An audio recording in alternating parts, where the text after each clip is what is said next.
Hello! So today I want to tell you about an absolutely fabulous game that is crowdfunding now, and that is Tomten.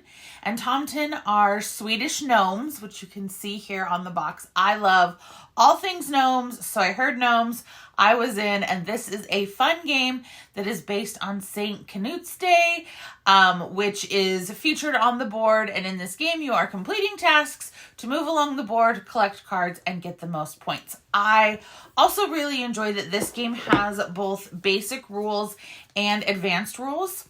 So it plays 2 to 4 players. This is a prototype version, so I cannot say exactly what the final product will look like. I would assume it is very close to this because this is gorgeous. But look, 4 basic player aids are included and 4 advanced player aids are included. And we know I love having player aids for every player. So the game does say 14 plus, which I think is probably true when you play the advanced variant. But if you're playing the basic variant, I think you could probably skew it a little bit younger if you have kids who are used to playing games. So you're going to give everybody their player aid. And in the advanced version, there are clans that are involved, and it will tell you kind of what your clan's specialty is, and then you will have some different abilities down here that you can activate because that is your clan. But if you're playing the basic version, you set the clans aside. So you have this board, and around the outside is your points tracker, and on the inside is your calendar. And what you're going to do is on your turn, you're going to be moving along this calendar. So you have your token here for that, and then your token around the outside for scoring. And if you are ever the last player, you're the next player to go. So it's not just like a clockwise around the table order. So if you play it right or strategically, sometimes you can get multiple moves in a row, which can be really, really helpful. So everybody is going to start out with 4 of these dice. And I like them. They're black with gold in them. Again, I don't know what the finished product will be. The game comes with a ton of dice, and you will have the opportunity to earn more.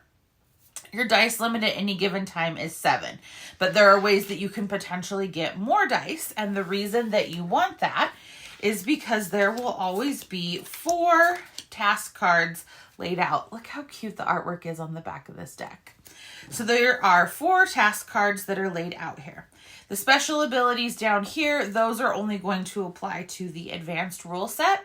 The other thing about this game is you can play it competitively. You can play it in teams, so 2v2, or you can play it cooperatively. If you've been here for a while, you know I am most likely not playing it cooperatively. I prefer to play it competitively, but I do love that there is the option. And with the cooperative version, there are several different objectives or win conditions that you can play with. So sometimes if you have some people in your group, generally kids, not always, who like to rage quit, cooperative can be a great way to get them involved in the game and make it go a little more smoothly. So you will have your 4 dice and you will roll them. And then on these cards, they have different amounts on here. So I could look at my dice and go, ooh, I can use my 6 and my 4 to make 10. And that is going to give me 3 points. I'm the green player, obviously. So I would move 3 points. And then I would move 3 days on the calendar, and then I would gain 5 points. So this is where that balance comes in of, do I want to do a small task to just move 1 on the calendar? I'm only going to get 1 point though, but that could potentially get me multiple turns. And whoever is the person that finishes the 3rd task on the card, they claim that card. And this is going to help you at the end. The more cards you can claim, the more bonus points you're going to get. There will also be bonus dice laid out on Sundays. So if you are the first person to get there and you're not at your dice limit, that's a way you can get some bonus dice into your hand. So again, because if I'm playing, as I showed on this card, I played 2 dice to make that 10. That leaves me with only 2 dice. So you're having to balance out, do I want to you'll get them back eventually, but do I want to put 2 dice out now to get more benefits, or do I want to play it a little bit safer to potentially get more moves?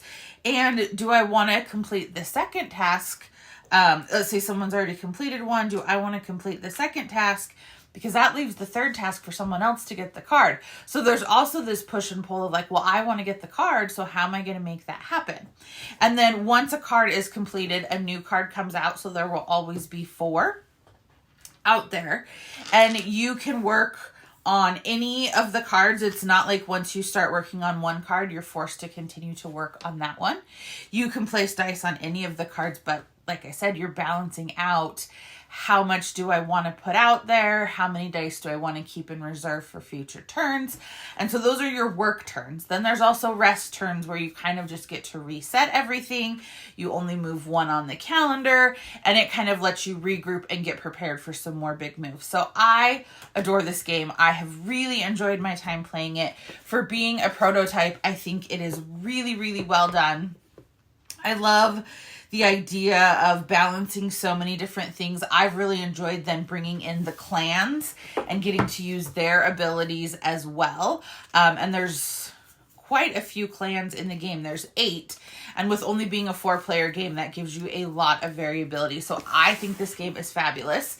Like I said, it is crowdfunding now, so go check it out. Let me know what you think. Give me a like and a follow, and I'll keep bringing you more board game content. Thanks. Bye.